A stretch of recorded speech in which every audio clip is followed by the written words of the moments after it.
Hello everyone. In the previous lecture, we studied till microsporogenesis. In this lecture, we will study about pollen grains and its structure. We will also start female reproductive organ of plant, that is gynosium, and study them in brief. So let's start with pollen grain. Let's start pollen grains. Pollen grains are generally spherical, measuring about 25 to 50 micrometers in diameter. It has a prominent two-layered wall. The hard outer layer is called exine, which is made up of sporopollenin and which is one of the most resistant organic material known. It can withstand high temperatures and strong acid and alkali. No enzyme that degrades sporopollenin is so far known. Pollen grain exine has prominent aperture called germ pores. When where sporopollenin is absent, pollen grains are well preserved as fossils because of the presence of sporopollenin. The exine exhibits a fascinating array of patterns and designs. The inner wall of the pollen grain is called the intine. It is a thin and continuous layer made up of cellulose and pectin. The cytoplasm of pollen grain is surrounded by a plasma membrane. When the pollen grain is mature, it contains two cells. First is vegetative cell and second is generative cell. The vegetative cell is bigger, has abundant food reserve, and a large irregularly shaped nucleus.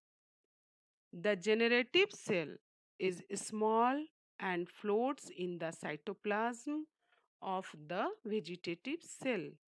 It is spindle shaped with dense cytoplasm and a nucleus. In over 60% of angiosperms, pollen grains are shed at this two-celled stage. In the remaining species,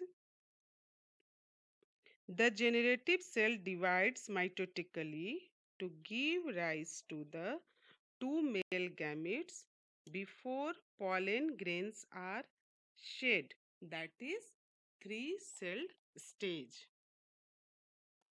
microspores और इसको हिंदी में हम लोग लघु बीजाणु भी कहते हैं।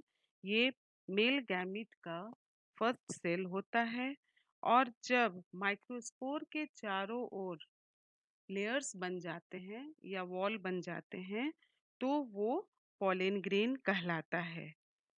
और अलग अलग स्पीसीज में पॉलन ग्रेन्स जो होते हैं उनके अलग अलग शेप होते हैं, उनकी अलग अलग आकार और उनकी बनावट होती है।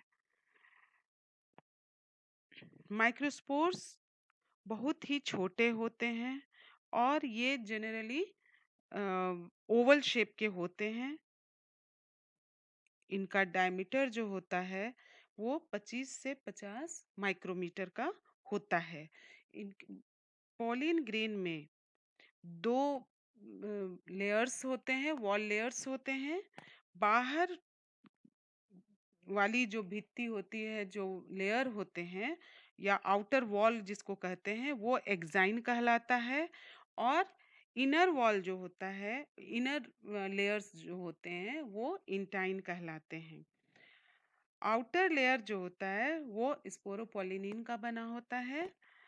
और यह जो स्पोरोपोलिनिन है इसमें प्रतिरोधक होता है, और जो कि हाई टेम्परेचर में, स्ट्रॉन्ग एसिड में और अल्कलीज में वो डिस्ट्रॉय नहीं होता है, और कोई भी जो एंजाइम्स होते हैं वो उसको हार्म नहीं पहुंचा सकते हैं। ये जो एक्साइन है वो स्पोरोपोलिनिन का बना होता है, जो कि पोलिन को फॉसिल्स में उसको प्रिजर्व करके रखा जा सकता है। और जो इनर वॉल होता है वो पेक्टिन का और सेलुलोज का बना होता है। Pollen grains of many species cause severe allergies and bronchial affections in some people, often leading to chronic respiratory disorders, asthma, bronchitis, etc. It may be mentioned that Parthenium or carrot grass that came into India as a contaminant with imported wheat has become ubiquitous in occurrence and causes pollen allergy। Carrot grass ये आप लोगों ने देखा होगा, जिसके leaves जो होते हैं वो गाजर के पत्तों की तरह होते हैं, और उसमें वाइट कलर के फ्लावर्स, फरी फ्लावर्स होते हैं। और वही जब उसका जो पॉलन होता है वो एयर में जब मिल जाता है, और कुछ लोगों को उससे एलर्जी हो जाती है, वो रेस्पिरेटरी ट्रैक्ट को इन्फेक्ट करता है, वो नोज़ के द्वारा चेस्ट में जाता है और एयर पाइप से में भी इन्फेक्शन पैदा करता है, जिससे कि अस्थमा हो जाते हैं, और भी ब्रोंकाइटिस वगैरह भी इससे होते हैं। ये काफ़ी एलर्जिक होते हैं। लेकिन कुछ पॉलन ग्रेन्स में बहुत सारे न्यूट्रिएंट्स भी होते हैं। Pollen grains are rich in nutrients. It has become a fashion in recent years to use pollen tablets as food supplements. In Western countries, a large number of pollen products in the form of tablets and syrups are available in the market. Pollen consumption has been claimed to increase the performance of athletes and race horses. When once they are shed, pollen grains have to land on the stigma before they lose viability if they have to bring about fertilization। एक बार जब pollen grain mature होने के बाद anther से निकल जाते हैं, तो ये स्टिग्मा पर अटैच्ड होते हैं या उस पर गिरते हैं। और कब कि जब तक कि उनका वायबिलिटी है, जब तक कि वो जीवित रह सकते हैं, और तब वो फर्टिलाइजेशन उनमें होता है। The period for which pollen grains remain viable is highly variable and to some extent depends on the prevailing temperature and humidity। इनका जो टाइम पीरियड होता है वो अलग अलग होता है, किसी में काफ़ी कम समय तक होता है और किसी में बहुत दिनों तक, सालों तक वो वाइबल रहते हैं। In some cereals, such as rice and wheat, pollen grains lose viability within 30 minutes of their release. And in some members of Rosaceae, Leguminosae and Solanaceae, माने कुछ pulses वगैरह में They maintain viability for months.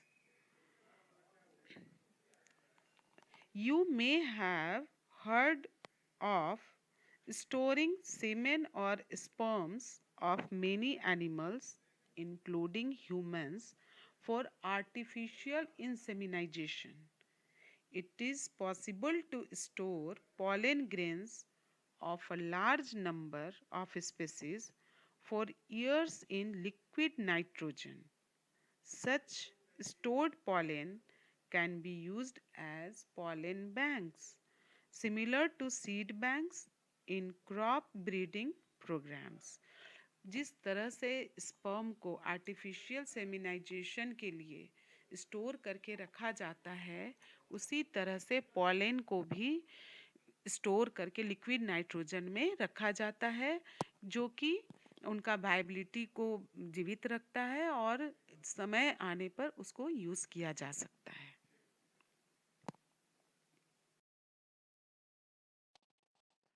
Female reproductive organ, that is gynosium. Gynosium forms the female reproductive organ, which is the collection of carpels. A carpel comprises of a stigma, style, and ovary.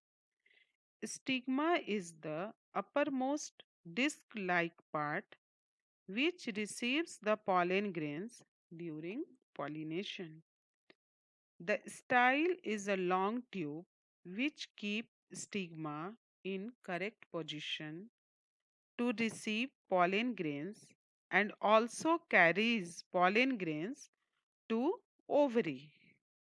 And the ovary lies at the base of the style, is hollow and contains one or more ovules. Embryo sac develops in ovules and the ovules develops into seeds after fertilization. Each seed remains attached to the wall of the ovary by a very short stalk called the funicle. The point of attachment of funicle and ovary is called the placenta. The point of attachment of the body of ovule to funicle is called hilum.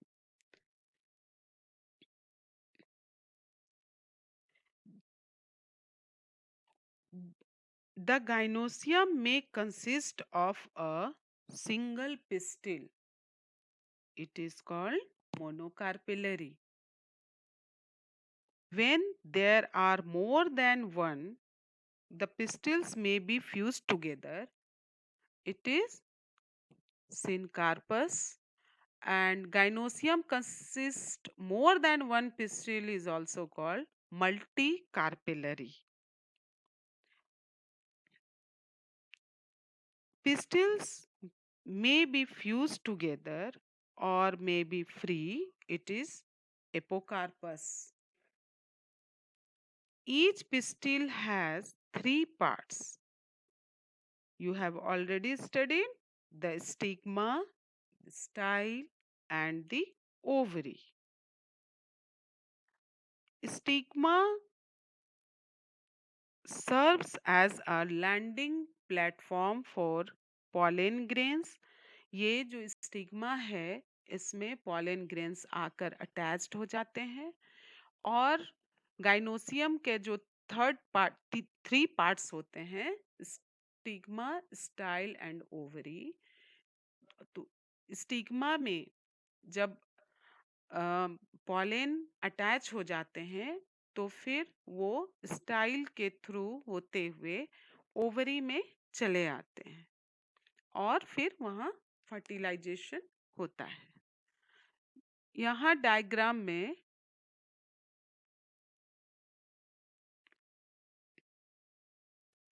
Monocarpellary, इसका best example है P, been. मल्टीकार्पेलरी जो syncarpous भी है, जिसमें बहुत सारे pistols नजर आते हैं, और तो वो टोमेटो, कुकुम्बर, उसका एग्जाम्पल है एपोकार्पस, इसका एग्जाम्पल है लोटस, विंका, एक्सेट्रा।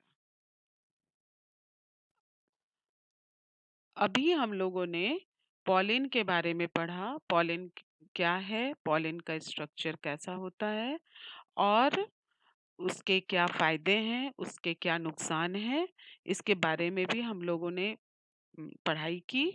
और अब और फीमेल रिप्रोडक्टिव पार्ट जिसे कि गाइनोसियम कहते हैं, उसके बारे में भी ब्रीफ स्टडी किया। अब नेक्स्ट लेक्चर में हम लोग मेगा स्पोरेंजियम जो कि ओव्यूल होता है और मेगा स्पोरोजेनेसिस के बारे में पढ़ेंगे। Thank you.